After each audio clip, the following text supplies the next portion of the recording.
We've probably all taken a personality test at some point, right? But what if I told you that the very act of thinking about your answers is actually leading you astray? Today, we're going to dig into a method that completely flips the script, one that prioritizes your gut feelings to show you who you really are.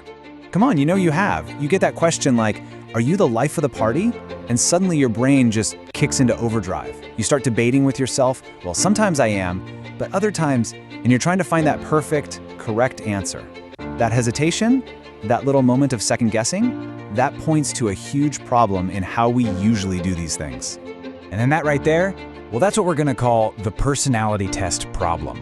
It's not really that the questions are wrong, it's that our natural instinct is to almost perform. We're just wired to look for the right answer. You know, the one that makes us look good. Exactly. We end up answering as the person we aspire to be, or the person we think our boss wants us to be. We put on this filter. And that filter, that little pause, it can create a huge gap between what the test says and who you authentically are. So, how do you get around that? Well, the answer is kind of wild.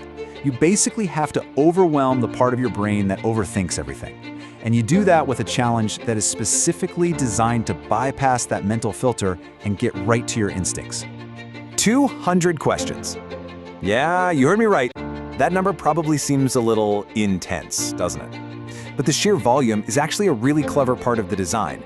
It's not about testing your endurance, it's about forcing you into a deeper level of honesty.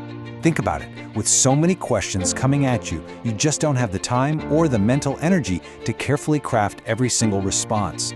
This volume is what the whole program is built on. It forces you to rely on something way faster and, honestly, more honest than your analytical mind. It's the foundation for finding those real patterns hiding just under the surface. And when you don't have time to overthink, you're forced to fall back on one simple but incredibly powerful rule, which is really the cornerstone of this whole process. You've got to trust your instinct. So let's break this down. On one side, you have that analytical response. It's slow, it's deliberate, it's calculated, like you're doing a math problem. The goal here is to completely abandon that side. We want to live over on the other side, the instinctive response. Quick, effortless, guided by your gut. That very first impulse, that's the only one that counts. And this isn't just my take on it. This quote from the methodology itself just nails the whole philosophy.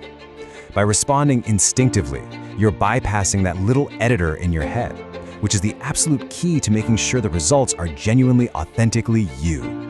But here's the crucial part, okay? Answering 200 questions from the gut is only step one. All that raw data doesn't mean a thing without some interpretation. This is where the real magic happens, in a guided process of reflection. It really works in 3 stages. First, you respond with your gut. We've got that down. But then step 2 is all about self-observation. You start to notice, hey, where did I answer really quickly and where did I hesitate?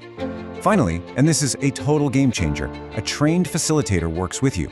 They don't give you the answers. They just help you interpret your own responses and connect the dots so you can see the bigger patterns you might have missed on your own. So that reflection piece is the tool that transforms a really long Q&A into genuine self-awareness.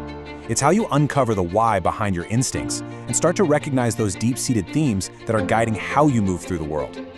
So, when you combine that massive survey with this total focus on instinct and top it off with a powerful, guided reflection, you finally get to the ultimate payoff, authentic results. But what's the actual goal of getting these results anyway? Ultimately, the goal isn't just to get a label or to be put neatly into a box. It's all about helping you recognize your own instinctual patterns, getting an interpretation that actually means something to you. And that becomes the foundation for real, intentional personal growth. And that's really what I want to leave you with today. It's a powerful question to really think about. If you could truly quiet that analytical voice in your head, the one that's always trying to get the answer right, what would your pure, unfiltered instincts reveal about who you really are?